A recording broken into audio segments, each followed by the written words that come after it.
రైతులకు కాంగ్రెస్ ప్రభుత్వం వెన్నుపోటు పొడుచుందని రైతుల పక్షాన బీఆర్ఎస్ పోరాటం కొనసాగుతుందని పేర్కొన్నారు పద్మా దేవేందర్ రెడ్డి. తెలంగాణ రైతుల పట్ల కాంగ్రెస్ ప్రభుత్వం పూర్తిగా నిర్లక్ష్య వైఖరిని అవలంబిస్తోందని మాజీ డిప్యూటీ స్పీకర్ పద్మా దేవేందర్ రెడ్డి విమర్శించారు. మెదక్ జిల్లా బీఆర్ఎస్ పార్టీ కార్యాలయంలో మాజీ MLC Sher Subhash Reddy BRS party శ్రేణులతో కలిసి మీడియా సమావేశాన్ని నిర్వహించారు. ఈ సందర్భంగా వారు మాట్లాడుతూ కేంద్రం నిర్దేశించిన కోటా మేరకే పంటలు కొనుగోలు చేస్తామని రాష్ట్ర ప్రభుత్వం ప్రకటించడం 70 లక్షల మంది రైతులకు తీవ్ర అన్యాయం చేయడమేనన్నారు. బీఆర్ఎస్ హయాంలో రైతు సంక్షేమానికి పెద్దపీట వేయగా ప్రస్తుతం రైతులను సంక్షోభంలోకి నెట్టి నిర్ణయాలు తీసుకుంటున్నారని ఆరోపించారు. రైతులు పండించిన ప్రతి పంటను చివరి గింజ వరకు కొనుగోలు చేయాలని డిమాండ్ చేశారు. మాజీ ముఖ్యమంత్రి కేసీఆర్ బీఆర్ఎస్ ప్రభుత్వ హయాంలో రైతే కేంద్ర బిందువుగా పాలన సాగిందని, రైతు బంధు, రైతు బీమా, 24 గంటల ఉచిత విద్యుత్, కాళేశ్వరం ప్రాజెక్టు, మిషన్ కాకతీయ వంటి కార్యక్రమాలతో తెలంగాణ వ్యవసాయ రంగం దేశానికే ఆదర్శంగా నిలిచిందని పేర్కొన్నారు. రైతుల ఖాతాల్లో నేరుగా 1,00,000 కోట్లకు పైగా జమ చేసి రైతు సంక్షేమానికి పెద్దపీట వేసిన ఘనత బీఆర్ఎస్ ప్రభుత్వానిదేనని తెలిపారు. ఎన్నికల సమయంలో అన్ని పంటలను చివరి గింజ వరకు కొనుగోలు చేస్తామని, బోనస్ ఇస్తామని హామీ ఇచ్చిన కాంగ్రెస్ ప్రభుత్వం ఇప్పుడు చేతులెత్తేయడం రైతులను మోసం చేయడమేనని విమర్శించారు.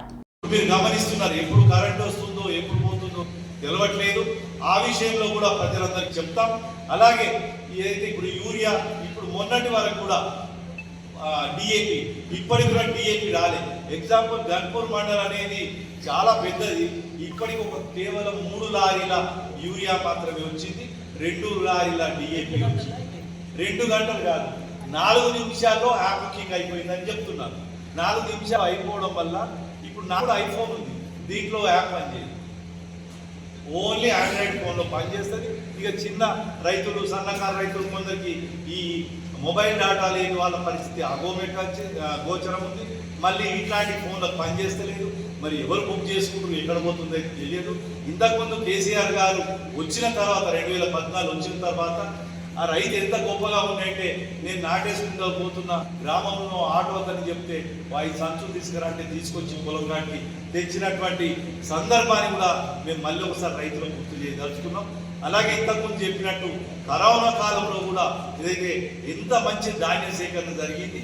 మరి ఇప్పుడు ఈ అన్ని వసతులు ఉన్నాక కూడా వీళ్ళు ముందు చూపు లేక రైతులను ఇబ్బంది ఉద్దేశించి ఈ ఏదైతే ధాన్య సేకరణ చేయకపోవడం, అలాగే కందులు, జొన్నలు, మక్కలు, వీటి సన్ఫ్లవర్, వీటి విషయంలో కూడా అసలు ఎక్కడ కూడా సేకరణ చేస్తలేదు రాష్ట్రంలో. వీటి విషయంలో కూడా ఈ రైతు తరఫు నుంచి ఖచ్చితంగా పార్టీ ప్రజల ఏదైతే మేలు కోరాలని మా పార్టీలో ఇంతకుముందు కేసీఆర్ గారు రైతు బాంధవుడుగా ఎట్లయితే ఉన్నాడో మళ్ళీ కూడా ఈ పరిస్థితులన్నీ కూడా ప్రజలకు తెలియజేసే క్రమంలో ఈ పార్టీ ముందుంటుందని కూడా మీ అందరికీ, ప్రతి గ్రామంలో కూడా ఆయన మాటలు ఏవైతే ప్రజలకు ఇచ్చిన వాగ్దానాలు ఉన్నాయో ప్రతి ఊర్లో కూడా మేము రోడ్ షో వెహికల్ ద్వారా ప్రజలందరికీ కూడా చూపిస్తాం ముందు పార్టీ తరఫు నుంచి. అలాగే కేసీఆర్ గారు 2014 కన్నా ముందు ఏదైతే పరిస్థితుల్లో వాటిని చూపించి మళ్ళీ ఇందిరమ్మ రాజ్యం వచ్చింది, చాలా మీరందరూ సుఖపడతారని చెప్పారు. 2014 కన్నా ముందున్న పరిస్థితి, ఈ రేవంత్ రెడ్డి ప్రభుత్వం వచ్చిన పరిస్థితులు 2 ఒకే విధంగా ఉన్నాయి. గతంలో కేసీఆర్ గారి పాలనలో ఉన్న కాలాన్ని కూడా కంపారిజన్గా ప్రతి ప్రజల ఆలోచనలు చేసినట్టు కూడా కరోనా కాలంలో కూడా ఎవ్వరు గ్రామాల్లో బయట కాని పరిస్థితుల్లో 7,000 కొనుగోలు కేంద్రాలు పెట్టి ఎక్కడ కూడా బయటకు వెళితే ఏదో కష్టమవుతుందనే పరిస్థితిలో కూడా ప్రతి గింజ కూడా కొని ఎంత గొప్పగా చేసిందో. ఈ సంవత్సరం ఇప్పటికీ రోహిణి మన క్రాంతి అయినప్పటికీ ఈ గ్రామాల్లో వడ్లు పోకపో చాలా వడ్లు నాని అక్కడనే రోడ్ల మీద పడేసిన సందర్భాలు కూడా ఇప్పటికి కూడా కనబడుతుంది. అంటే ఇంత ఘోరైన పరిస్థితిలో రేవంత్ రెడ్డి ఉన్నాడు. ఇవన్నీ మర్చిపోయారు. ఏమో ఆ గ్యారెంటీలు తర్వాత ఇందిరమ్మ ఇల్లు అని చెప్పి రోజు ఒక కథ చెప్పి పాత విషయం మర్చిపోయి వేస్తూ మళ్ళీ ఇవాళ ఇంకో చెప్పి వస్తున్నారు. కేసీఆర్ గారు రాకముందు అసలు ఎన్ని లక్షల టన్నులు, కేసీఆర్ గారు వచ్చిన తర్వాత దేశంలో పంజాబ్ని తలదన్నట్టు రికార్డు సృష్టించినటువంటి కేసీఆర్ గారి ప్రభుత్వంలో ఏదైతే రైతుల పంటలు పండినాయో ఇప్పటికి వచ్చేసరికి మళ్ళీ వెనక్కి పడిపోయింది. మళ్ళీ ఈ మధ్య నిన్ననో మొన్ననో చూసినాం, ఒక అనధికార క్యాబినెట్ మీటింగ్లో వడ్లు కొనం, కేంద్రం కొంటేనే మేము కొంటాం లేకపోతే కొనం అని చెప్తూ, అలాగే భయభ్రాంతులు చేస్తూ ఈ యూరియా ఫర్టిలైజర్ కూడా అందించకుండా నాటుకు వేయొద్దనే ఉద్దేశించి ఈ ఏదైతే ఫర్టిలైజర్ కూడా ఇవ్వకపోవడం అందరూ గమనిస్తున్నారు. ఇంకొక విషయం మా పార్టీ తరఫు నుంచి ఇంకో విషయం కూడా చెప్పదలుచుకున్నాం. అతి త్వరలో ఈ యూరియా యాప్ ఏదైతే ఉందో దాన్ని తొలగించాలని కూడా ప్రజలందరినీ కూడా మమేకం చేసి, రైతులందరినీ కూడా మమేకం చేసి, అది కూడా ఒక పెద్ద ఉద్యమ రూపంలో ఎవరు ఏ పంట పెట్టదలుచుకున్నా ఆ పంటకు సరిపోయే ఫర్టిలైజర్ ఇచ్చేటట్టు ప్రభుత్వం ఉండాలి. కాబట్టి అది ప్రభుత్వ బాధ్యత. కాబట్టి దాని విషయంలో కూడా పార్టీ ముందు పెద్ద ఎత్తున కూడా ఆ ఉద్యమాన్ని కూడా మేము రైతుల పక్షాన వాళ్ళకు మద్దతు ఇచ్చి ఆ ప్రజా వ్యతిరేక ఏదైతే చర్యలు ఉన్నాయో వాటి మీద కూడా మా పార్టీ మద్దతు ఉంటుందని కూడా ఈ సందర్భంగా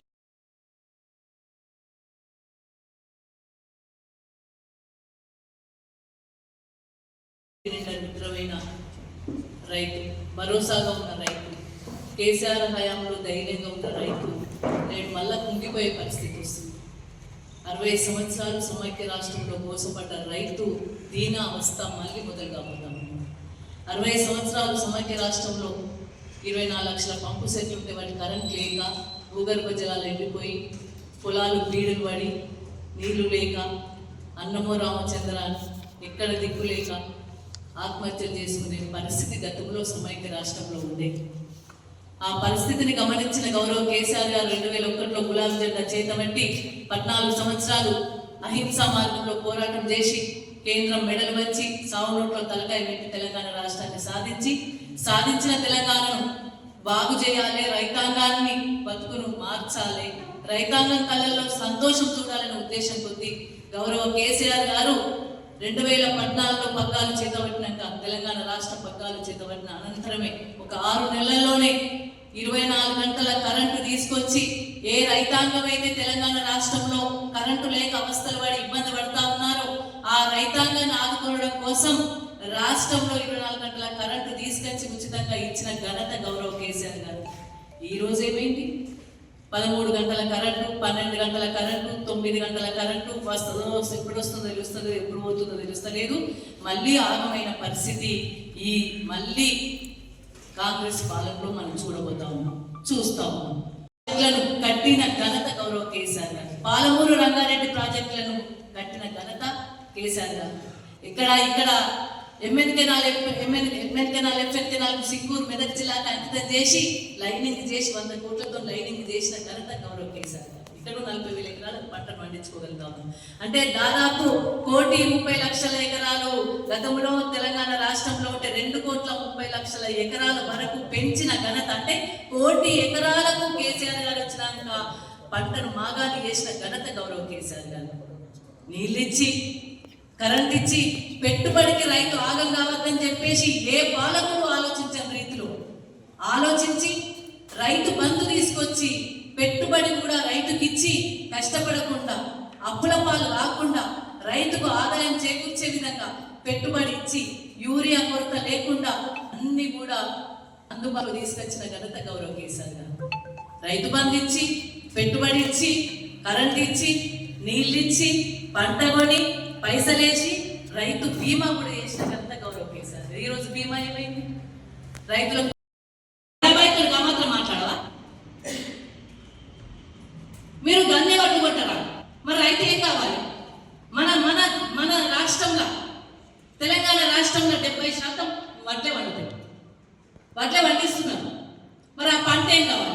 మిగతా పంటలు కొనపోతే, మొక్కజొన్న కొనవైతే, కందులు కొనవైతే, సోయా కొనకపోతే, జొన్న కొనపోతే, మిగతా పంటగా కొనకపోతే ఆ పంటలన్నీ పడేడుస్తున్నాయా?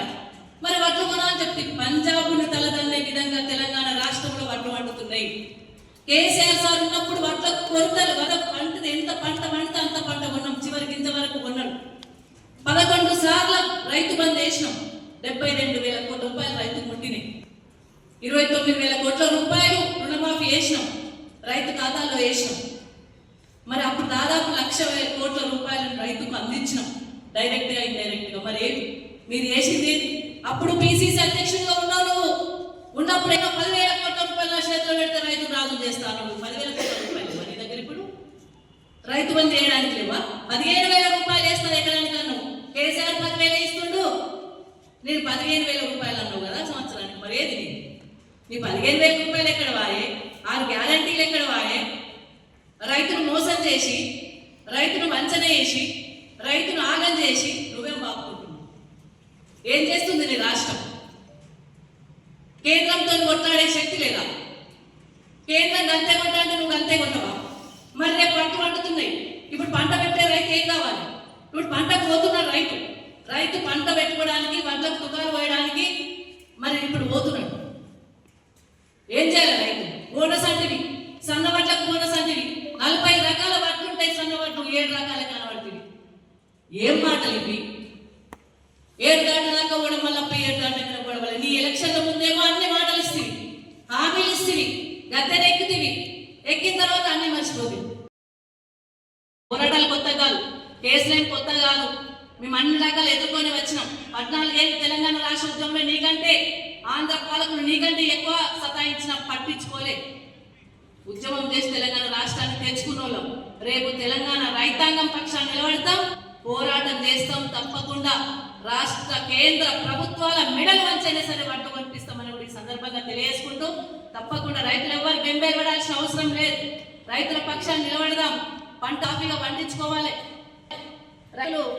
రైతులు బాగుండాలి. రైతు బాగుంటేనే రాష్ట్రం బాగుంటుంది. రైతు వెన్నుముక, దేశానికి వెన్నుముక. తెలంగాణ రైతు మరీ కేసీఆర్ సార్ వచ్చినాక ఆ బస్సు కొద్ది ధైర్యం కొద్ది పంటను ఎక్కువ పండించుకొని ధైర్యంగా ఉన్నాడు. ఈ 2.5 ఏళ్ళలో కుంగిపోతున్నాడు రైతు.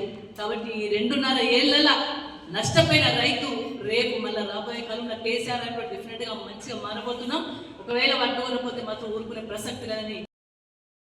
వడ్లకు బోనస్ లేదు, రైతు బంధు లేదు, రైతు ఆగమైండు, రైతు వడ్లు కొనవు, రైతు బీమా కట్టవు, రైతుకు నీళ్ళు ఇవ్వవు, రైతు కరెంట్ ఇవ్వవు.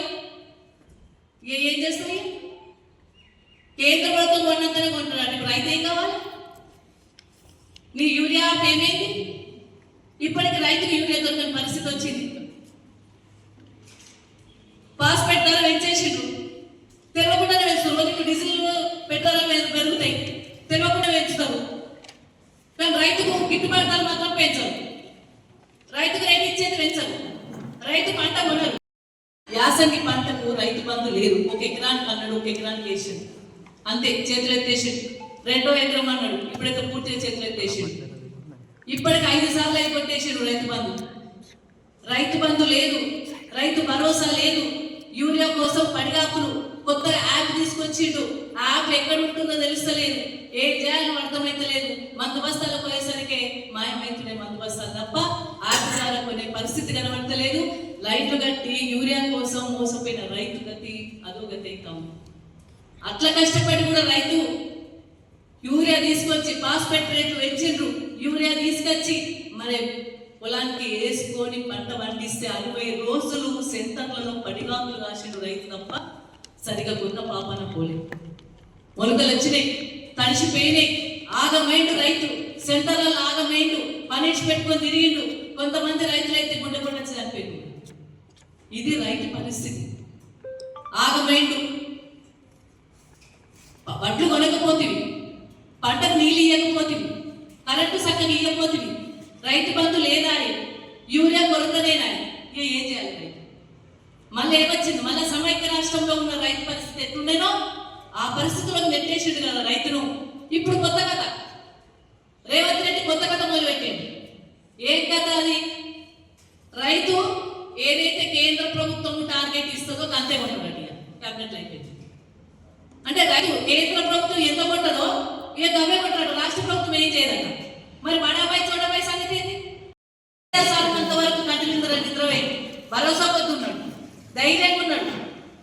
కానీ ఈరోజు మళ్ళీ ఆగిపోయింది. ఈ వడ్లు వల్ల తూకం మీరేదో తమాషాలు చేసి చెప్పి ఇప్పుడేదో వడ్లు కొనమని చెప్పి ఇప్పటికే మొదలు పెట్టి కొనమనుకుంటున్నారేమో.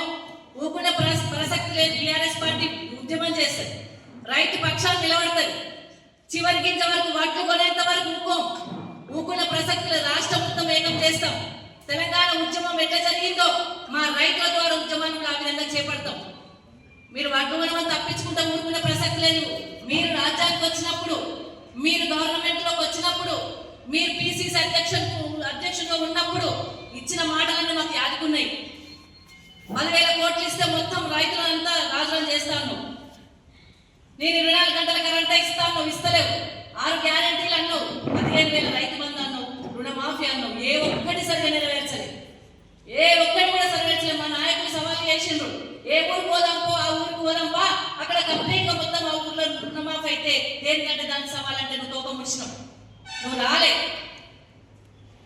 మరి ఇంకా ఇప్పుడు రైతులకు వడ్లు కదా అంటే ఒప్పుకుంటారు.